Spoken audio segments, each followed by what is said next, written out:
All begins in the late 1960s, when the United States was buzzing with change and possibility. Picture a pocketful of metal that traveled through hands and pockets, witnessing rock concerts, moon landings, and civil rights marches.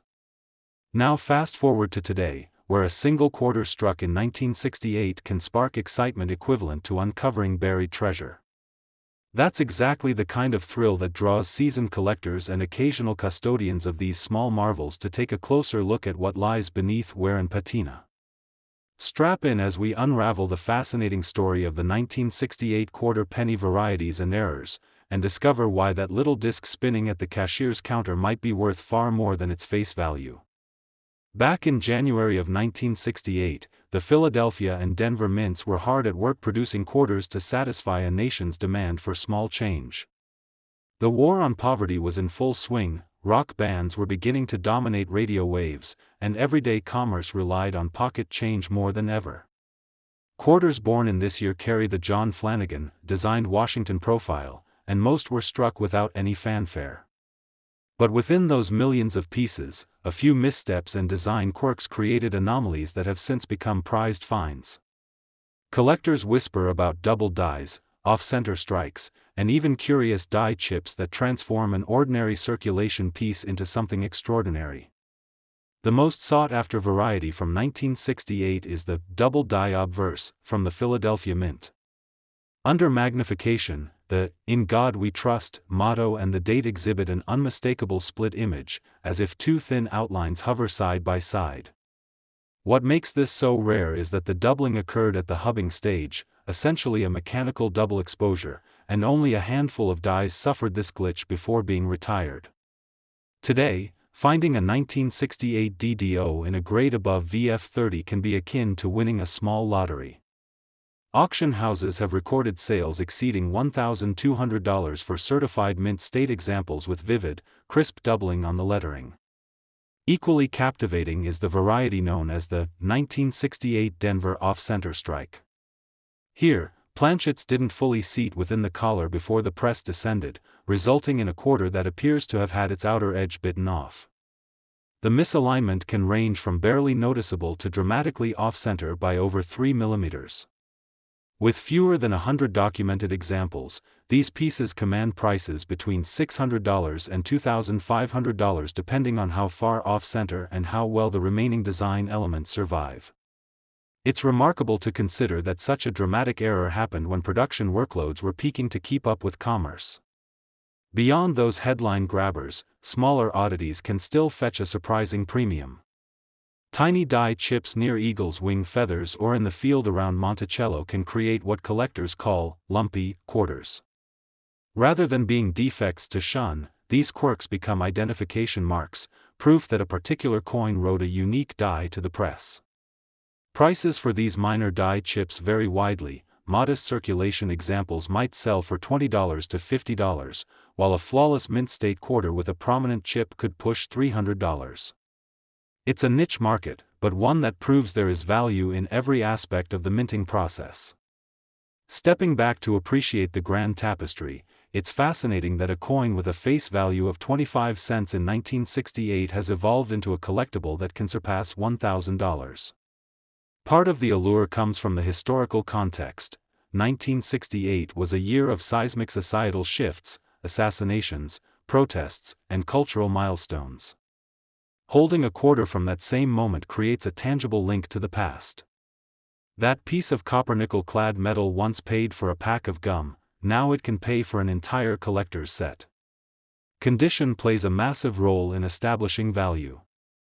A quarter showing heavy circulation, soft details on Washington's hair, worn high points on the eagle, might still sell for a modest premium over face, perhaps $1 to $5, if it bears a recognized error. As coins climb through mint state grades, their values escalate exponentially. A brilliant uncirculated 1968 no-mint mark quarter graded MS-65 could fetch $75, while the same MS-65 piece with a clear double die obverse can reach $1,500 or more. At the highest mint states, MS-67 and above, you're looking at potential prices north of $5,000, provided grading services confirm the strike quality and that eye appeal remains unblemished. Auction records tell the tale of fervent bidding wars. In late 2023, a collector acquired a 1968 DDO-graded MS-67 for $5,250, setting a new benchmark. That sale reflected both the economy's strength and growing interest in error coins as tangible investments. Another highlight came from a specialized error coin auction where a 1968 off-center specimen, over 4 mm misaligned and certified $58, hammered at $3,200. While these headline grabbers are at auction extremes, many coins trade hands weekly on online marketplaces, eBay being the most active, where prices can be more accessible for those hunting a solid deal. Stories behind individual coins add depth to their appeal. One tale involves a septuagenarian grandmother discovering a 1968 double-die quarter in her sewing machine's coin compartment. She thought it odd, then submitted it for grading as a birthday gift for her grandson. The resulting $1,300 sale funded his college textbooks. Another collector recounted finding an off-center 1968 in a pocket-run change roll pulled from a grocery till. That serendipitous moment ignited a lifelong passion for error coins and led him to join a prominent numismatic club. If you're hunting for these variants, condition guidelines offer a useful roadmap. In well-worn examples graded VG8 or fine, basic errors like slight doubling or minor die chips might garner $10 to $25. As you ascend grades, EF40 through $55, the premiums grow, $50 to $250 for more pronounced doubling or moderate off-center strikes. Mint state examples command the real premiums. MS-60 to MS-63 can range from $200 to $1,000, depending on rarity and strike strength, while MS-64 and above cross into five-figure territory for the most significant errors. Now, let's get practical. When examining a potential 1968 variety, rely on a 10x loupe and good lighting. Tilt the coin to catch light glinting off doubled edges or off-center rims. Check the mint mark area near the eagle for stray metal or die chatter. Keep reference images on hand. Books and reputable online databases list known die varieties and their diagnostic markers. If something unusual appears, consider professional grading. While it comes with a fee, certification can dramatically increase a coin's marketability and value. As we wrap up this segment, remember that the 1968 quarter is more than a relic, it's a storyteller. Whether it bears a subtle doubling of a phrase or a dramatic misalignment of its design, it captures a moment when machinery faltered, creating a piece of numismatic history. The chase for that perfect specimen bridges generations, connecting casual finders with seasoned specialists in an ongoing quest for perfection and rarity. Keep your eyes sharp and your passion alive, because hidden within everyday change, extraordinary treasures await discovery. Shifting gears from the revolutionary strains of the late 60s to a time of neon lights and synthesizers, the year 1983 brought its own set of minting quirks that continue to captivate collectors today. As cassette tapes blanketed boomboxes and blockbuster movies defined a generation, quarters fresh off the presses began circulating with subtle missteps that have since become numismatic treasures. In many ways, 1983 marks the pivot from classic mistakes to modern minting precision, and yet, even with computerized controls and tighter tolerances, errors slipped through. Let's peel back nearly half a century and explore the story behind the 1983 quarter varieties and errors, and discover why these familiar discs still turn heads and open wallets. Production at both Philadelphia and Denver in 1983 leaned heavily on efficiency. The U.S. Mint was still adapting to a surge in coin demand sparked by population growth and renewed interest in coin roll hunting. The same Washington profile continued to grace the obverse, but behind the scenes, hubbing presses hummed with greater speed and strikes per minute. That increased throughput meant fewer opportunities for dramatic off-center strikes, yet some fascinating anomalies did emerge. Most notably, the double die reverse caught the eye of sharp-sighted enthusiasts. Unlike the more common obverse doubling of earlier decades, here the eagle's feathers and lettering on the back bear a ghostly second impression. It's subtle at first glance, perhaps only visible under direct light or at an angle, but once spotted, it defines a unique class of 1983 find. Collectors often point to the Philadelphia-issued Double Die Reverse, DDR, as the crown jewel of 1983. Under magnification, the words United States of America and E pluribus unum exhibit doubled edges, and the eagle's wing feathers show slight doubling that gives them a layered appearance. This flaw occurred when the reverse hub wasn't fully aligned during one of the hubbing stages, transferring an offset pattern onto subsequent dies. With only a handful of these dies in circulation before correction, surviving pieces are scarce. Certified mint state DDR examples regularly command between $400 and $900, with top-grade specimens flirting with four figures at specialized auctions. Even circulated DDR quarters can fetch $75 to $150, depending on strike clarity and overall eye appeal. Equally intriguing is the occurrence of clipped planchet errors in early 1983 issues. Blank planchets cut from metal strips sometimes had misaligned punching dies, leaving curved or straight missing sections along the rim. A clipped quarter might lack a small sliver at the edge, creating an irregular, bite-like margin. Because metal strip width errors were sporadic and caught early, only a modest number of clipped planchets entered production. Collectors prize specimens where the clip is sizable and smooth, indicating the metal strip was consistently misfed rather than nicked by mint machinery. Auction records show that clipped planchets graded EF to AU can go for $250 to $500, while mint state examples with a clean, sizable clip have reached $1,200 in recent years. Beyond these headline errors, a surprising trove of die gouge varieties from Denver in mid-1983 has found its way into collections. Die gouges are small indentations or raised lines on the coin's surface created when a foreign object, perhaps a piece of grease or metal shard, lodged onto the die. On some 1983 D quarters, you'll see minute raised streaks near the eagle's tail feathers or along Washington's hairline. While individual gouges can be subtle, a pronounced gouge in a high point area can add $20 to $100 for circulated pieces, and $150 to $400 for uncirculated coins, depending on size and location. These quirks remind us that even tightly controlled mint environments can't eliminate every tiny imperfection. Diving deeper into rarity, we encounter the elusive proof-like and deep mirror proof-like finishes on business strike 1983 quarters. In certain batches, highly polished dies produced coins with mirror-like fields and frosted devices, traits borrowed from proof coinage. These proof-like business strikes reflect light so brilliantly that the contrast between the raised design and mirrored background is unmistakable.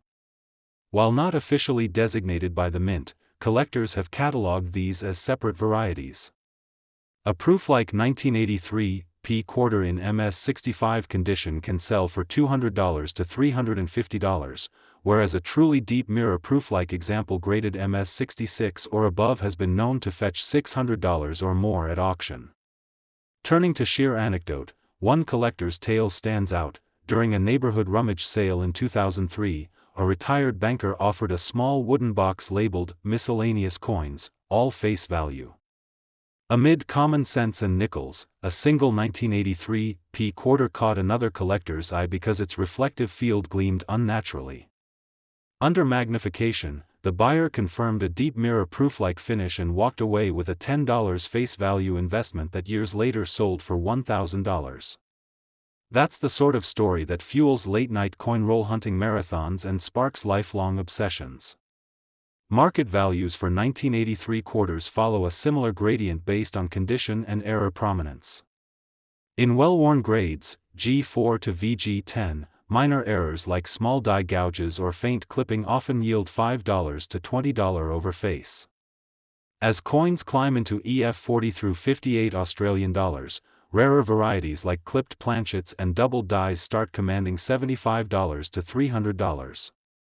Once certified mint state, values escalate swiftly, MS60 to MS63 can fetch $150 to $400 for common proof-like or clipped errors, while MS64 and above for DDR or large clipped planchet varieties can range $500 to $1,500. At the highest end, MS66 and beyond, extreme proof-like pieces or fully doubled dies have broken $2,000 in specialist auctions. To spot these varieties yourself, begin with good magnification and contrast lighting. A 10x loop angled under a desk lamp helps reveal doubled lettering or planchet clips. For proof-like detection, hold the quarter at arm's length against a dark background. A mirror finish will stand out immediately. Reference guides and die variety attribution manuals, both print and online, list known Denver and Philadelphia die codes for each anomaly. When in doubt, submitting a suspect coin to a grading service not only confirms its variety but also enhances its market visibility and potential premium. The context of 1983 also adds cultural flavor to these coins. That was the year Return of the Jedi stormed theaters, and America welcomed the first mobile phones buzzing into executive pockets. Meanwhile, quarters with these minting oddities quietly slid into pocket change, paying for payphone calls or arcade tokens. Today, holding a markedly double die reverse creates a tactile link to an era when technology was advancing rapidly, yet the human touch in mint operations still left its mark, sometimes literally doubled on a coin's surface. Keep those eyes peeled and your loop at the ready. The next time you handle a handful of quarters, you might just uncover a hidden gem from 1983. After all, the story behind each misstrike or mirrored field reveals not only a numismatic rarity but also a snapshot of America's technological and cultural journey. Stay vigilant, stay passionate, and prepare for the rush when you spot that once ordinary piece of pocket change transformed into something extraordinary. Sliding out of the neon-lit world of the early 80s, by 1987 the United States Mint had refined much of its process but still managed to produce a handful of errors that light up collector eyes. Pop charts were dominated by hair metal bands, Wall Street was riding a bull run, and everyday Americans were humming along to cassette mixtapes, while, unbeknownst to most, tiny anomalies were slipping through mint presses to create some of the most sought-after quarters of the era. Let's fast forward to that spring of 1987 when pockets nationwide were filling with Washington quarters, and uncover why certain specimens from that year now fetch hundreds or even thousands of dollars at auction. The year began with Philadelphia and Denver churning out quarters at a faster clip than ever before. The Mint had upgraded to more automated die inspection systems, yet a combination of human oversight and sheer production volume still allowed quirks to pass into circulation. One standout variety is the 1987 Double Die Obverse, DDO, from Philadelphia. Under careful magnification, you'll notice that the motto, "In God We Trust," the date, and even Washington's profile exhibit a thin, parallel secondary image, evidence that the die received two misaligned impressions at the hubbing station. Unlike earlier decades, when doubling was often bold, the 1987 DDO is subtle, sometimes invisible to the naked eye. That rarity drives demand. Certified mint state examples graded MS65 can command anywhere from $800 to $1,500, while the very finest specimens, think MS67 with razor-sharp doubling, have climbed above $2,200 in specialist auctions. Just south of that error on the spectrum lies the clipped planchet variety. Early in production, blank discs were punched from metal strips that occasionally shifted, resulting in coins missing a curved segment along their rims. On a well-defined clipped 1987 quarter, the missing arc can reach up to 15% of the circumference, enough to see at a glance without magnification. Because metal strip width errors were largely corrected mid-run, only a few hundred clipped planchets escaped into change. Collectors treasure those with smooth, even clips, signaling the blank was cleanly punched rather than torn. In circulated grades, EF 45 to 55 Australian dollars, clipped 1987 quarters typically trade between $150 and $350. In uncirculated grades, MS60 to MS63, they routinely sell for $400 to $700.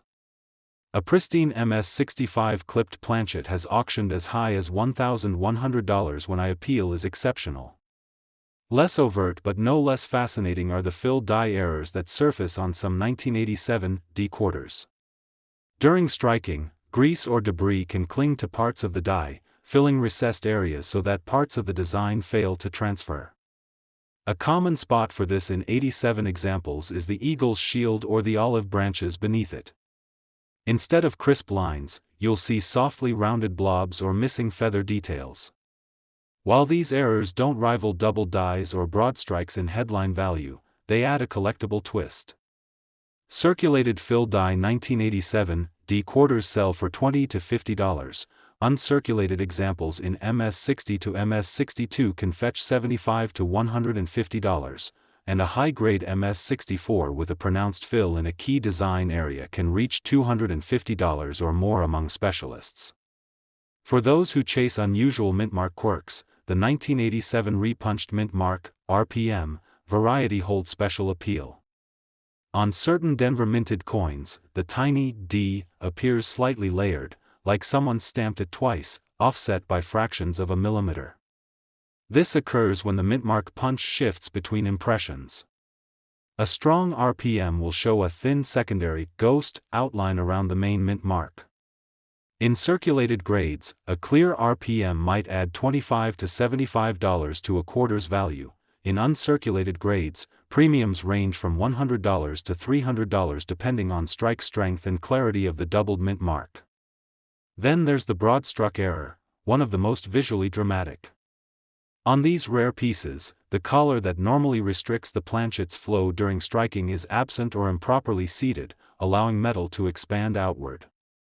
The result is a quarter noticeably larger in diameter, with a flattened, ragged edge and often softer detail because metal flowed beyond the intended striking area.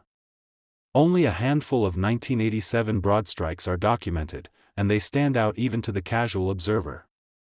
Auction records show that a broad-struck 1987 P and EF grade fetched $2,800, while an MS-61 example approached $4,500. When one surfaced in MS-64 a few years back, bidding soared past $6,200. Amid these headline grabbers, subtler die cracks and die scratches whisper their own stories.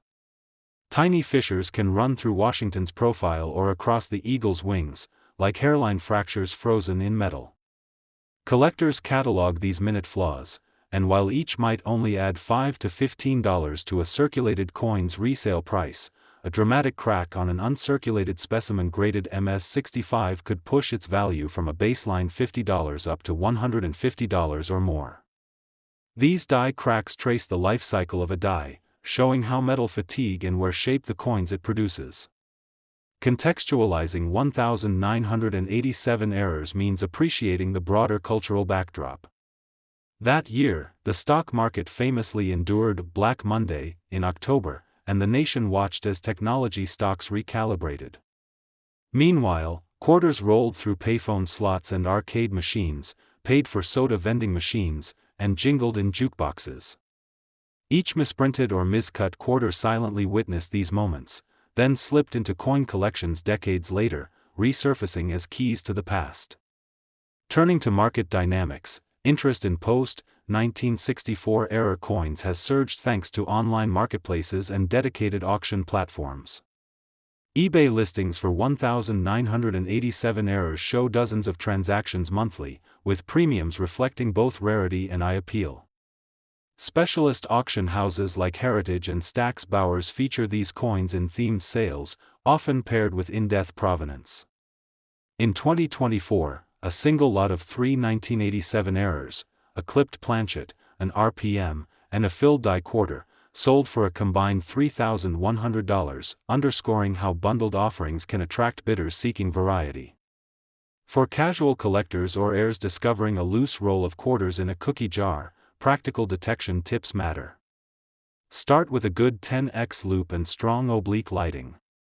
Tilt each coin slowly to catch glints off doubled surfaces or proof-like fields.